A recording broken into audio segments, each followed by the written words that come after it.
Alright everyone, so I thought we would take a break from the big summer movie marathon of tutorials this week because, quite honestly, there's nothing remarkable opening in theaters this week, or at least nothing that would yield a great tutorial. So I thought we would not necessarily fully depart from the movies, but take a look at something I saw earlier this week and was really inspired by it.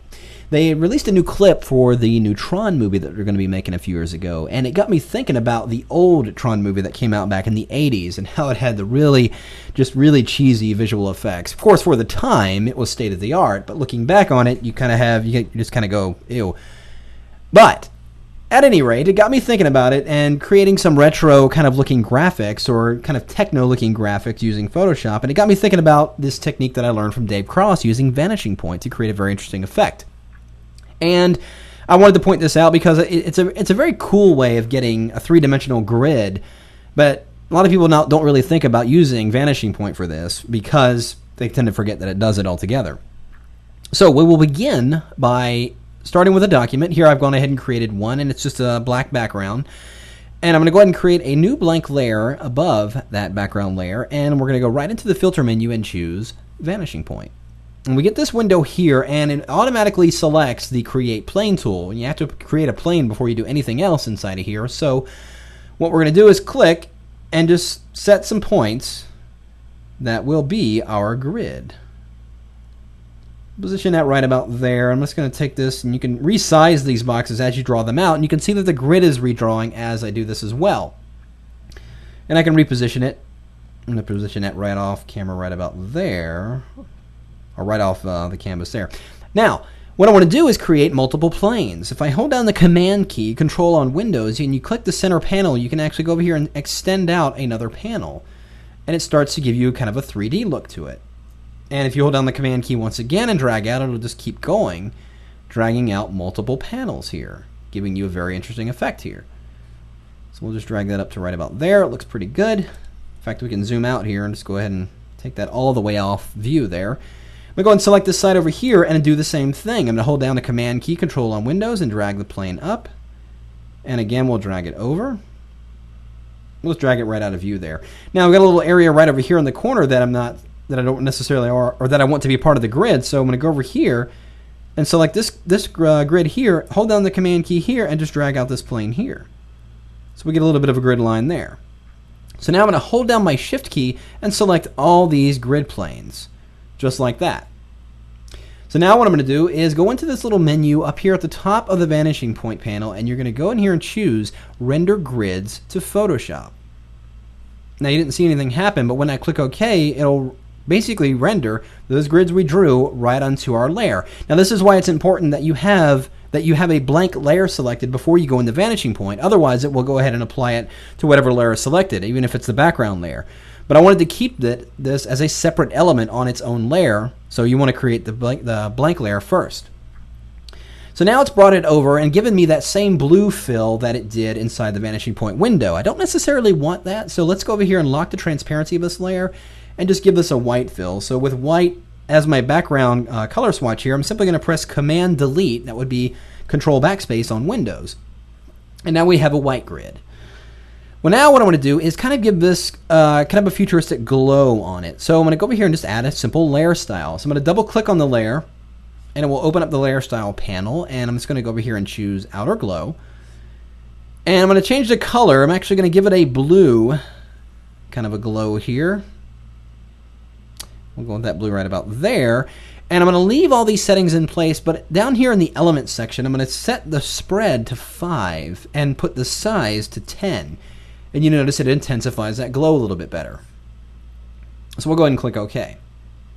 So now it's looking pretty cool. It's got kind of a dimensional look, kind of a retro look to it. I kind of like it. I'm going to go ahead and throw a layer mask on that layer, and let's use our gradient tool. And I'm going to use the foreground, the transparent, with black set as my foreground color here. And I'm going to use the radial gradient, which is the second icon inside here. I'm just going to go in here in this bottom right-hand corner here and just kind of drag out and just kind of give that grid a little bit of a fade towards the bottom there. Like that. Probably come in here from the side too. Maybe a little bit up top here. Just to give a little bit of a fade. So next what I want to do is add a graphic to this. So I want it to look like there's something traveling down this grid valley here, kind of like in the game. It was, you know, how the bikes would leave a colored streak as they were traveling along. So we're going to create that graphic by, let's go create a new blank layer. I'm going to go over here in the toolbar, grab my rectangular marquee tool. And let's go ahead and turn off this grid layer so we can actually see what's going on here for now. I'm just going to draw a very narrow selection across the length of the entire document here. Or just like that. And we'll go over here into my toolbar and just click right on that foreground color swatch and open up the color picker here, and let's choose a really bright fluorescent green color. And I'm just going to press Option Delete, and it's going to go ahead and fill that selection with that color. Now what I'm going to do is go over here into the Fill section of my Layers panel. You notice we've got the opacity and the fill. I'm actually going to highlight the fill and drop that to 40%. What that's going to allow me to do is drop the transparency of what's on this layer, but when I add my layer style to this, it's going to leave the layer style 100% opaque. So I'm going to double click on that layer, and we're going to add an outer glow, and we're going to use pretty much the same color green that we did for the actual shape. And let's go ahead and increase the size of that glow a little bit, and you can see it's starting to define that quite a bit. And we're going to add an inner glow, again, of the same color. Let's go over here, click on the color swatch. Get a green color here. Increase that size a little bit. So you can see the fill of this shape is actually the same color green, but by dropping that fill opacity, in fact, if we go in here inside of the blending options of the layer styles, there's that fill opacity, and it's at the same setting. So it's the same setting, we can just change it in a different place. But if I take it up to 100%, you'll notice that it's just a green streak with a glow on it. Not necessarily what I want, but by dropping this fill opacity down to 40%, it's affecting the original pixels, but not the layer style itself. The glow looks like it should. We're just modifying the actual shape. So again, we're going to click OK there. Let's turn our grid back on, and let's go over here and press Command T. I'm just going to give us a little bit of a rotation here. And I want this to be in perspective, same as the grid, like it's traveling down here. So we're going to have to apply some distortion to this. So with it still in free transform, I'm going to control or right click right on it, and we're going to choose Distort. We'll bring these points closer together as they go further away, and we'll just have this kind of traveling back here. Going out of frame there, we'll press Enter. So now it looks like there's a little bit of a streak, something's traveling along the way here. Well, now what I want to do is create another one. Now, if you remember the game, of course, there were always two bikes that were battling it out, leaving these streaks, and you had to try and trap them. So I'm going to create a duplicate of that layer, press Command T, and what I'm going to do is grab the center point of this free transform box. There's that little target right there in the center. I'm going to grab that and reposition it out here beyond the box, about where the vanishing point of this grid would be. You know, all these lines are going to converge eventually somewhere out in space here.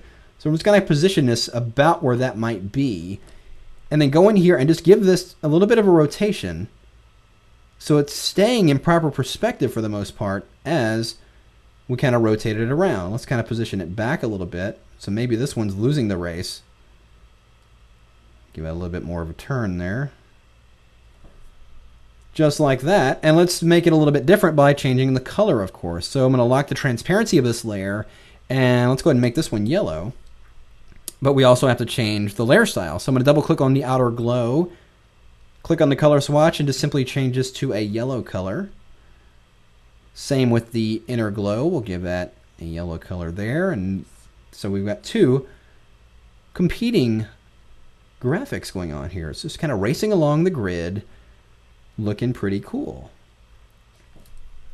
Just like that. Now, the tips of these just don't look like they really have anything there. So let's just go ahead and add a little element to that. So I'm going to create a new blank layer at the very top here. And let's grab that gradient tool we were using earlier. Again, foreground to transparent, but let's change the foreground color to white. So I'm just going to click this little arrow and bring white to the foreground.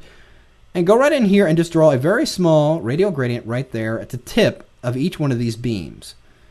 But I'm going to do one on each of its own layer because I want to be able to modify these, but I also want to be able to put the different glows on them. Let's make that one a little bit smaller.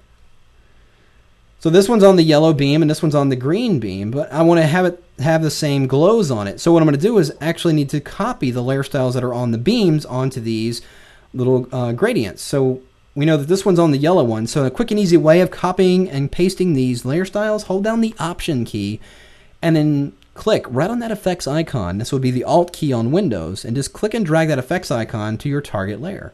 Boom, there it is.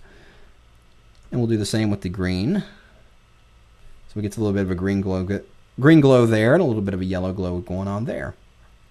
But that is pretty much it. That's just kind of a retro look, looking at the old Tron effects. And if you get a chance to look at the new Tron clip, it actually looks really, really cool. But this is just kind of an homage to the old days of the old Tron movies, you know, and inspired by the grids and very, very, very simplistic view of the way the Tron game was set up, and the movie, as a matter of fact. So, interesting way of using Vanishing Point. Again, not necessarily the way it was designed for, but it does yield some very interesting stuff. So, try it out yourself, and we'll see you next time.